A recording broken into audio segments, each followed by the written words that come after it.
We live in a world that rewards noise. It's a world of non-stop chatter, endless notifications, and a flood of opinions where silence gets mistaken for absence, and stillness is seen as a lack of ambition. Our minds are almost always in a state of chaos, reacting to every buzz, every comment, every single headline. We're constantly pressured to have an opinion on everything, to react instantly, and to speak first. But what if the real path to mastering this chaos, to taking back control of your own mind, doesn't start with a bold action, but with a deep and disciplined silence? The ancient Stoics, who were true masters of the human psyche, knew this secret. They understood that real power, the kind that leads to an unshakable inner peace, isn't found in what you say, but in what you choose not to say. They believed the first battle for your mind isn't fought in your head, but with your own tongue. This is the Stoic secret to mastering your mind. There's an old piece of wisdom, sometimes attributed to Zeno of Citium, the founder of Stoicism. We have 2 ears and only 1 mouth, so that we can listen twice as much as we speak. Whether he said it or not, this idea is a cornerstone of a philosophy built on self-control and inner peace. The Stoics didn't see silence as emptiness, but as a powerful tool. It's a deliberate practice, a way to actively resist the impulsive emotional reactions that so often run our lives.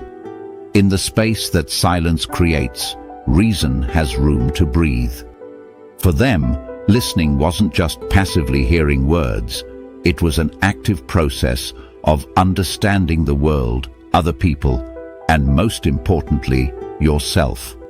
Thinkers like Plutarch, who wrote a whole essay on the art of listening, argued that being a restrained and respectful listener was crucial for letting reason, what the Stoics called logos, truly sink in and help separate truth from falsehood. In a world that never stops talking, the Stoic journey starts with the discipline to close your mouth and open your ears.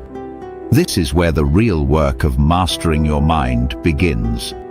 It's a path with 3 essential steps: the discipline of listening, the power of the strategic pause, and the awareness of your inner dialogue. The first step is to turn listening from something you do automatically into a conscious discipline. Let's be honest, most of us don't really listen. We just wait for our turn to talk. We're so busy cooking up our response, our rebuttal, or our clever comeback that we miss the entire point of what's being said. We hear the sounds, but we don't understand the person. The Stoics knew this reactive way of communicating is a direct path to misery.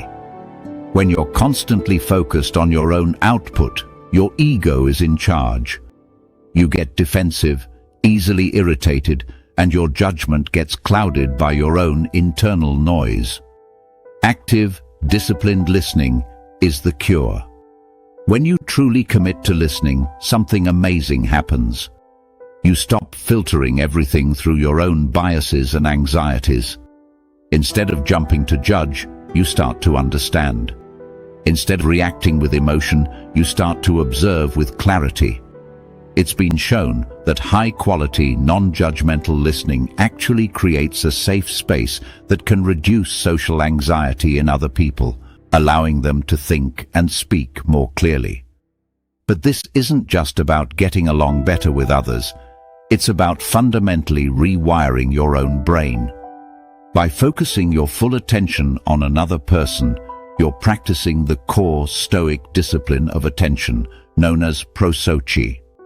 You're training your mind to be present, to fight off distractions, and to quiet the constant chatter of your ego. Think about a recent argument you were in.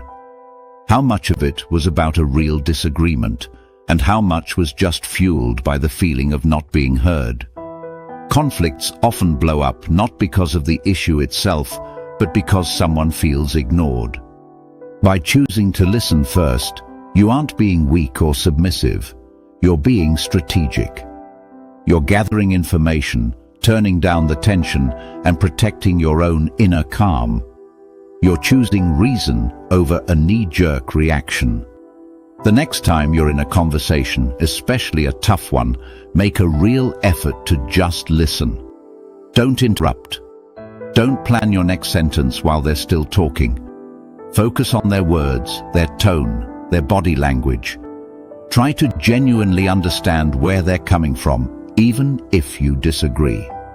You'll find this not only makes your conversations better, but also builds a foundation of mental stillness inside you. This brings us to our second principle, embracing the power of the strategic pause.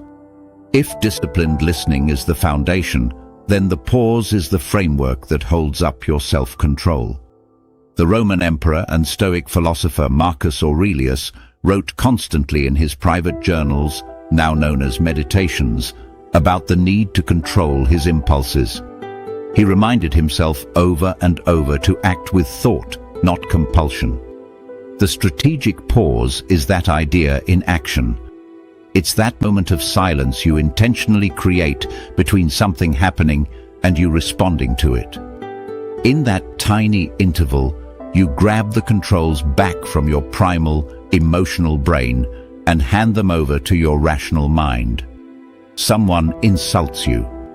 The instant, unthinking impulse is to insult them right back. Your heart pounds, your face gets hot, your body is ready for a fight.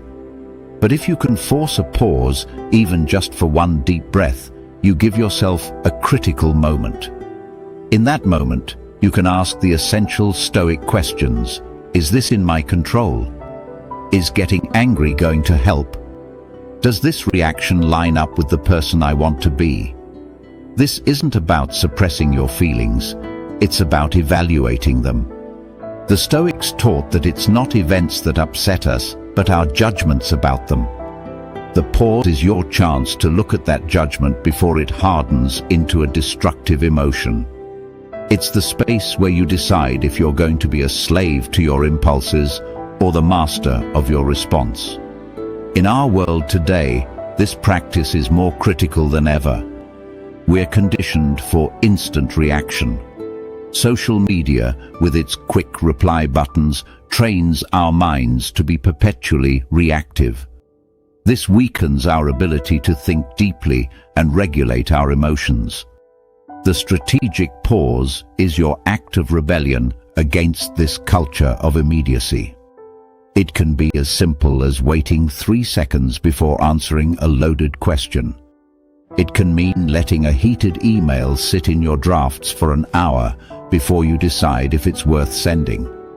Or it can mean choosing to say nothing at all when you feel overwhelmed by anger or frustration. Every time you successfully use a pause, you're strengthening your self-discipline. It's a mental workout. And we even know from neuroscience that these brief pauses help our brains process information more effectively and regulate emotional responses.